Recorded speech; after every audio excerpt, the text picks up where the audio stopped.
about Vilap Kusumanjali. So we're going to read through verses 19 to 44 over the next few days.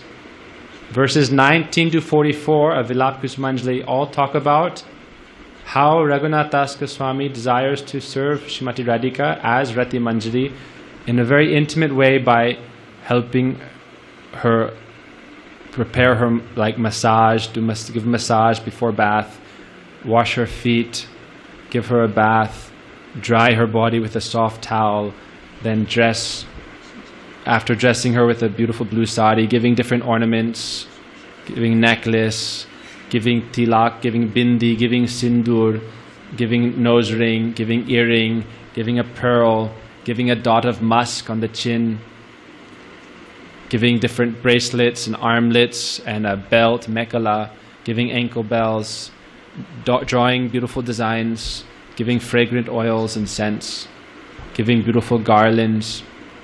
So all these verses, each verse generally will describe one service along with some qualities of that service.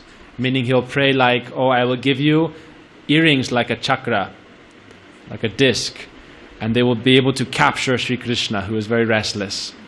A chakra means something like a chakra view, is something's able to capture. So each ornament that, or each service that Raghunath is praying to perform has some special quality, like the mekhala, the necklace, the garland. And so he's praying, let me perform this service, and please give me this mood in which to serve, and then these are your special qualities that you have and that these ornaments possess. So it's quite special. So just a few important things that we won't necessarily memorize each verse, but we're going to memorize each of these services. I think we can draw it down on a whiteboard also. We'll bring the whiteboard tomorrow. And we'll write down the sequence of all the services, because this is very important.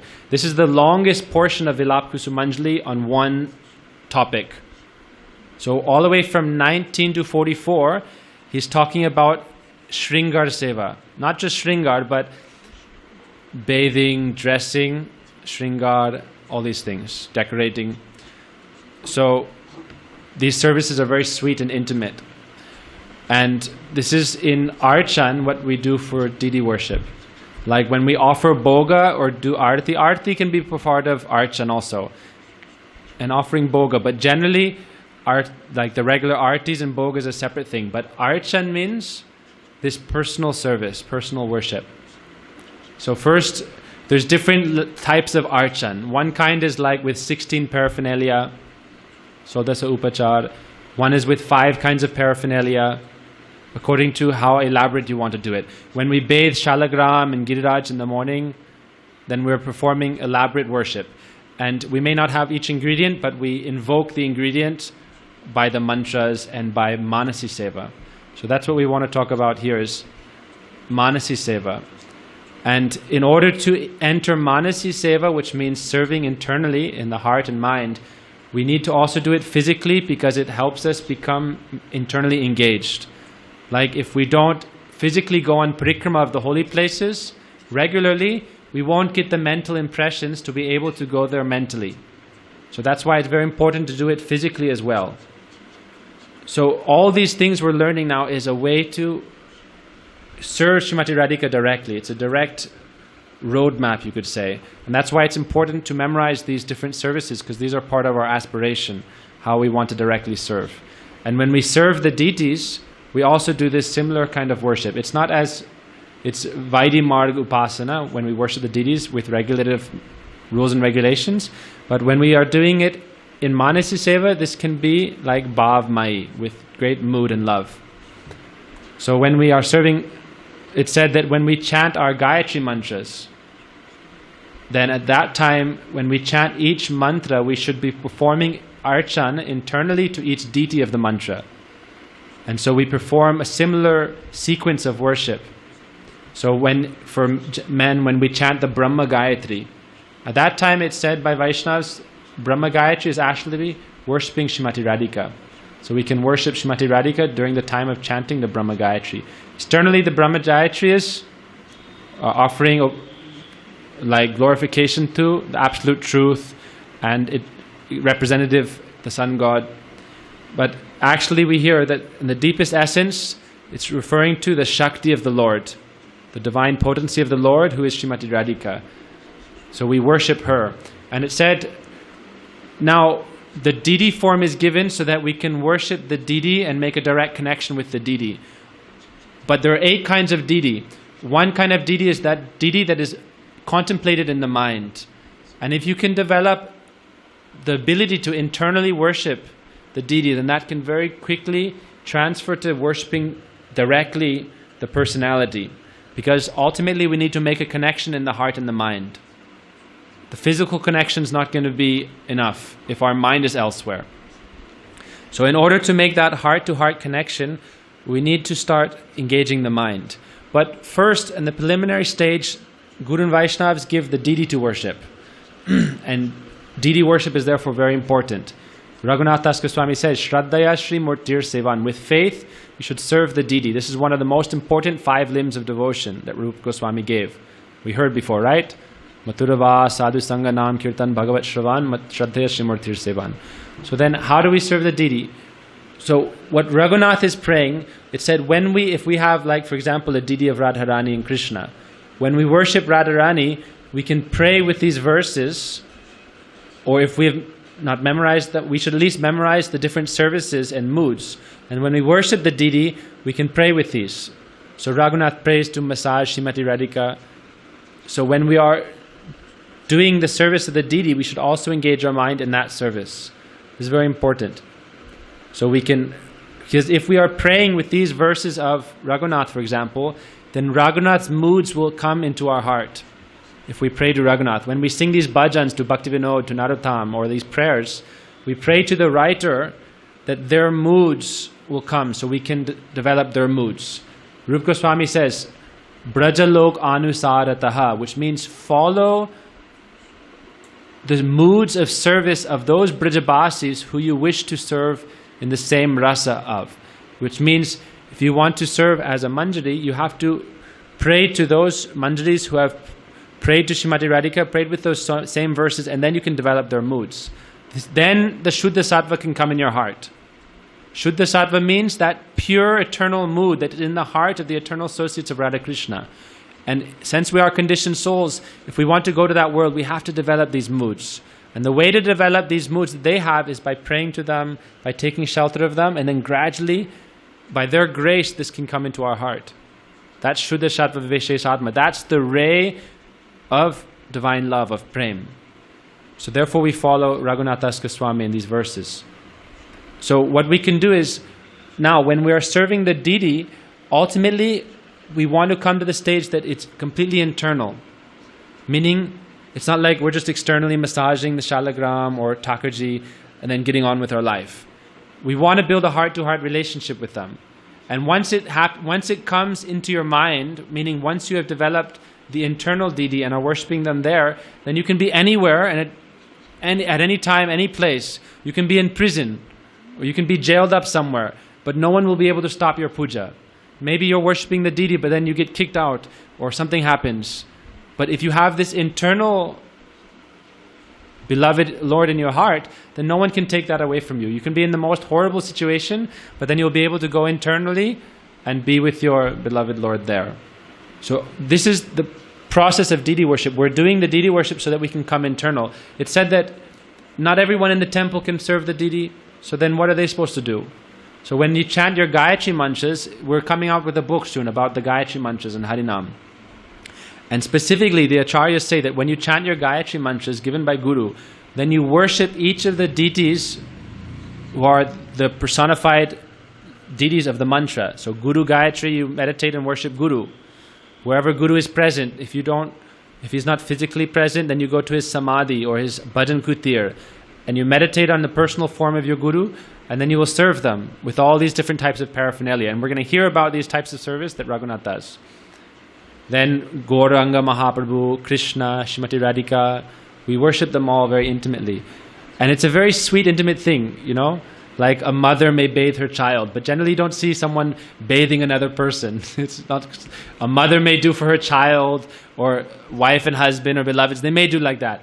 But this is such an intimate thing that we can do, is like undress our beloved Lord, and then give them an oil massage, and then dry their body, then give them a nice bath with fragrant water, with flowers, then dry their form, then start to dress them. Then after dressing, you can decorate, you can draw designs. Then you give like beautiful nose ring, and like for Radhika, we give a musk dot, which is like a grayish dot. Then sindoor, red line, bindi, earrings, this chandrika. Chandrika is this decoration that's put on Srimati Radhika's forehead. It comes down and it comes in two parts, or it's in one line here. And all these ornaments have very special qualities. They're all like eternal associates of Radhika also. We should not think the associates are just like Rupa, Rati, Lalita, Vishaka. All the ornaments are her associates also. So she wears like the koshtub, or she wears different Chamantaka mani or other jewels. These also have consciousness, and they're also personalities. In Braj, everything is transcendently conscious. The flowers she wears. So when you're offering these to her, you're also engaging in this arrangement of the meeting of her associates with Srimati Radhika herself. So what we want to do is we want to worship the deity, but if we are not directly pujaris, then we need to start learning the process doing internally. We can do that first with Guru, or with Nityananda, with Mahaprabhu, and then also with Radha Krishna. And the Vaishnavas say what you should try to do is, we want to ultimately create a temple in our heart. That Mahaprabhu said once, that Anyer Hridoy Man, Mor Man Brindavan, Mane Vane Ek Kore Jani. Other people's hearts and minds are like a jungle where so many wild beasts are present, lions and tigers. These are all like material desires, crazy ideas that come in our mind. But my heart is non-different from Vrindavan. So what we want to do is bring Vrindavan into our heart.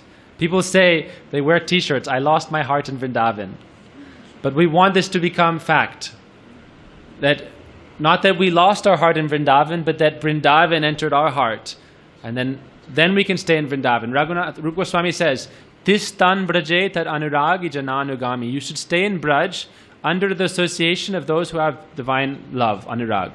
So staying in Braj, he says, staying by mind as well as body. If you don't stay by mind and you're there physically, you'll be bound to leave.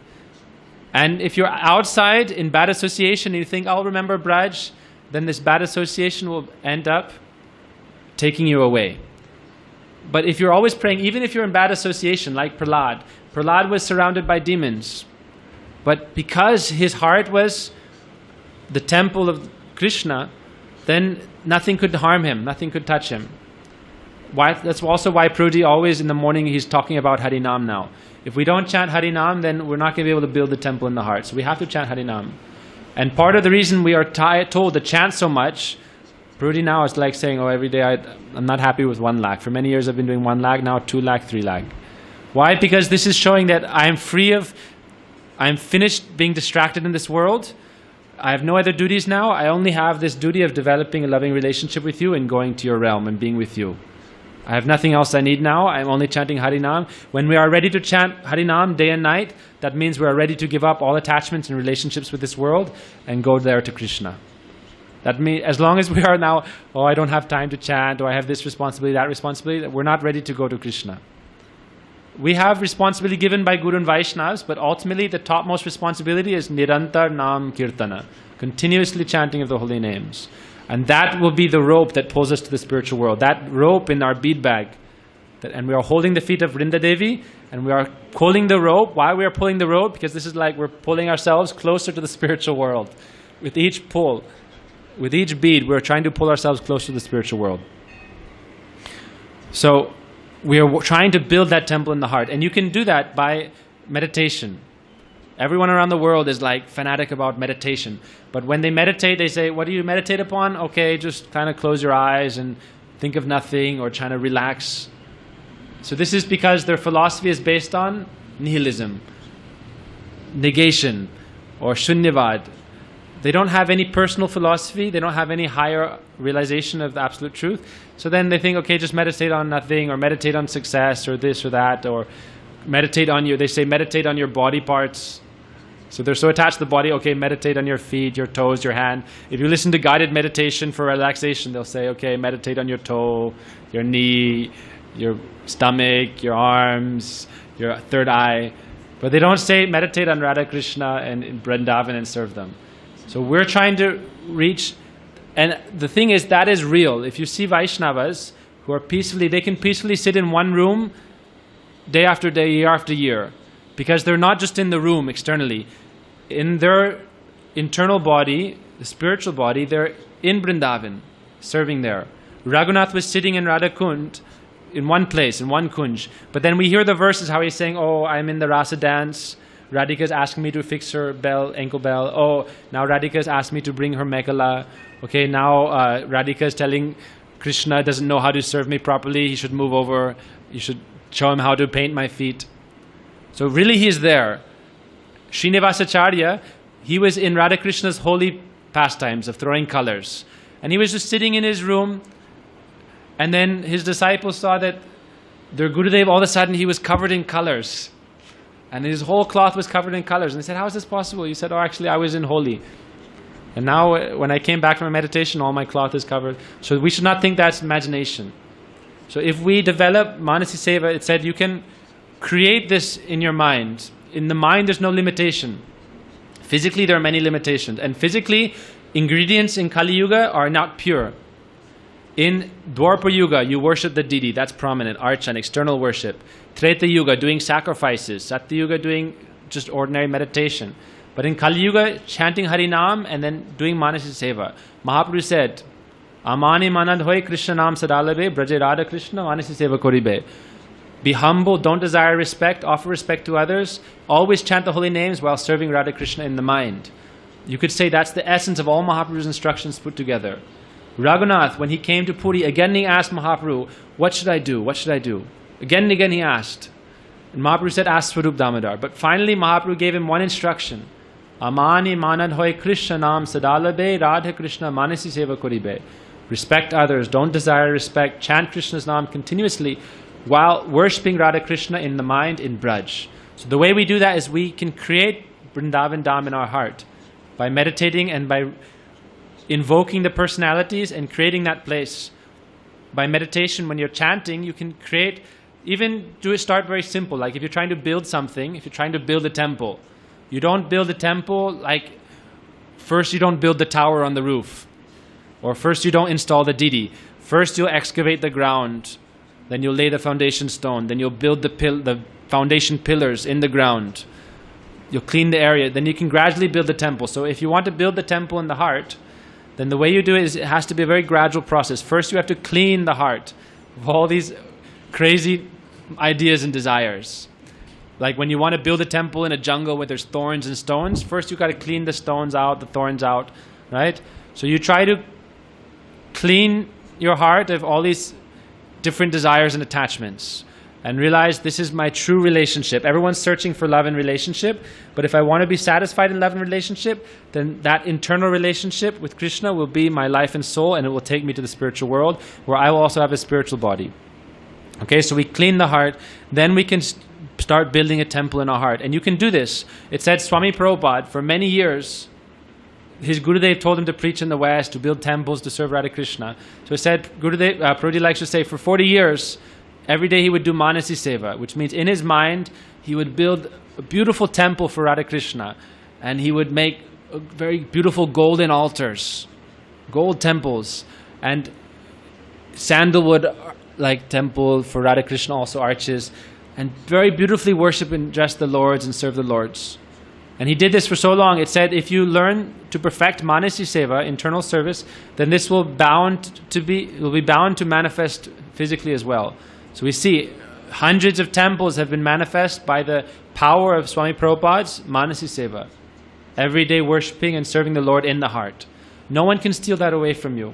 And also, if you serve properly in the heart, then you won't be disturbed by pratishta, because that's all going on internally. Externally, oh, did I dress the deities nicely? Are people praising me or not? But in the heart, no one's going to say anything. That's why it also says that you should keep it secret. Apane bhajana kata na kahibo jatatata. Ram says in Prem Bhakti Chandrika, your own bhajan should not be told in the public. It's like camphor. If you open it from its box, then the scent will go away. So you want to keep that secret and hidden. You should not speak of it to others. When it said Guya Makyati Prichiti, which means two exchanges of love, is revealing your mind in confidence to Vaishnavas and hearing their realizations. But that's only done with Svajatya Ashraya Snigdha, Vaishnavas who are advanced, affectionate, in the same mood as you, and they're helping you, nourishing you as like a bhajan guru. Otherwise, you no need to spread it. So we want to build those temples. We can build the actual temple, then we can try to pray, who is my Ishtadev? That's not something we can externally manufacture. All the Goswamis and devotees have one particular Ishtadev, which means their beloved in his own special svarup, special form. So Krishna appears according to the devotee's love for him in a different way, with some speciality. So your Krishna may be very white, golden, fair. His face might be slightly different. He may smile differently, speak differently, like different preparations. He may be Sham. We see Param Gurudev, his Ishtadev is Vinod Bihari, golden color, fair color. And then Raman Bihari, Srila Gurudev is Sham colored. But you cannot realize who is your Ishtadev until you start doing this meditation and Manasi Seva. So the way first you build the temple, then you pray for the deity to manifest. And whatever deity you realize in your heart, then you can start worshipping that deity. So it's said that you should not directly imagine Krishna as like walking, moving, talking as an ordinary like boy, because your mind is not fixed. So to fix the mind, first you meditate on the deity form. Even in your heart, you meditate on the deity form and you start worshipping the deity form. Offering him foodstuffs, cooking for him. Also in the mind, it's very quick. It doesn't take a long time to prepare. You don't have to go to the market, buy vegetables, cut them up for a long time. You just imagine, okay, I got all these nice vegetables. Okay, now quickly I'm cutting them all up. Okay, washed, done, cooked, done, offering. It's very quick. While you're doing your Gayatri mantras, you can worship each of your Ishtadevs, offer them something, and then quickly, 15-20 minutes, everyone is done. But really, if you really develop this Manasi Seva, then you'll want to go back to that place. It's not that you'll be happy, 10 minutes, then I do my Gayatri for 10 minutes a day and then I forget about the rest of the day. That when you're chanting afterwards or you're walking here and there or going to the shop, then you'll want to go back inside to your temple in the heart. You want to go back to that temple and be with your beloved. Like if you really have love for someone, as much as you can, you want to spend time with them. So that's why it's so special to build this in the heart, because otherwise, okay, you're busy outside, you think, I can't be with Krishna now, I have to go back to the temple, it's going to take me many hours, or I can't go till next week, I'm in my house, I'm busy. If he's in your heart, anytime you want, you can go. You can be there all day with him, and no external elements can come, no one can come and disturb you there. You control the environment then. So that's why it said for grahastas, especially we worship the deity in the house, but we worship the deity externally as well as internally. Both are important. In temples also, we see all the temples we're worshipping the deity form because it anchors our life around them. Because if we're only doing it internally, we don't do it externally, then our body doesn't become purified. We won't be able to maintain Manasi Seva. But those who are very advanced, then they don't need, they will worship the deity. Madhavendra Puri was traveling here and there, worshipping Krishna in his heart, then Krishna manifested. Param Gurudev, he was worshipping the heart, then Krishna manifested. Rup Goswami, Sanatana Goswami, they were worshipping in the heart, then they manifested outwardly. And then we worship them.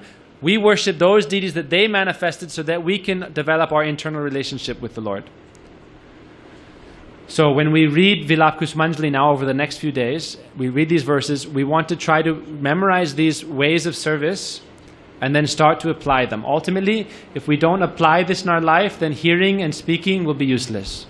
Hearing and speaking, if we do it repeatedly, gradually, some greed may develop and it reminds us that what we should do. But ultimately, our process is a process of application. We should learn to apply this and then we'll get benefit. Otherwise, me speaking and just hearing, if I don't follow, then we're not going to get so much benefit.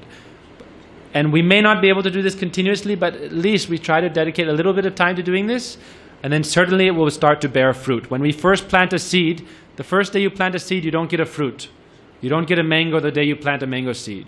But if you plant the mango seed and you water it and you protect it when it starts to sprout, you keep it protected, then gradually it will grow into a beautiful tree and give you nice fruits. So our temple in the heart and our internal sadhana and meditation is like that. We have to carefully nurture and tend it like a garden. Cultivate it like a garden, then one day we'll be fully successful. And then we'll always be happy because we'll have that relationship inside. And then Krishna says, that yang bhavi smaram bhavam tyajatyante kalevaram tam tam evaiti kunteya sada tad bhava bhavita. In 8th chapter of the Gita, Krishna says, those who always meditate upon me, come to me. Whatever you think about at the time of death, you will go to that destination. Yang bhavi smaram bhavam tyajatyante kalevaram. Whatever the mind is absorbed in, especially at the time of death, then you will be pulled to that destination in your next life. The Bhagavatam tells the story of Puranjana for that reason. Puranjana became Puranjani because of his attachment. So generally people are going like this, man to woman, woman to man, back and forth because of their material attachment. Or you may be very attached to your cat or dog, and when you're dying you're looking at your cat or dog. Next life, maybe you become a cat. This is also the story of Bharat Maharaj. Very attached to a deer, he became a deer. So we want to become very attached to Radha Krishna, and Krishna says, you remember me, you come to me. Krishna says, yanti deva vrata devan pitrin yanti pitrivrata bhutani yanti bhutteja yanti madhyajinapimam. Those who worship the ancestors, go to the ancestors. Those who worship ghosts and spirits, go to them. Those who worship any person in this world, they stay in this world. But those who remember me, they come to me. Manmana bhava madbhakto, remember me.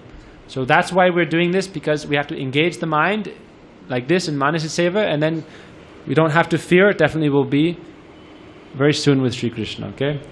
Haribo. Vanchakapudribhasya kripasindhubhyo pitanam pavanebhyo Vaishnavebhyo namo.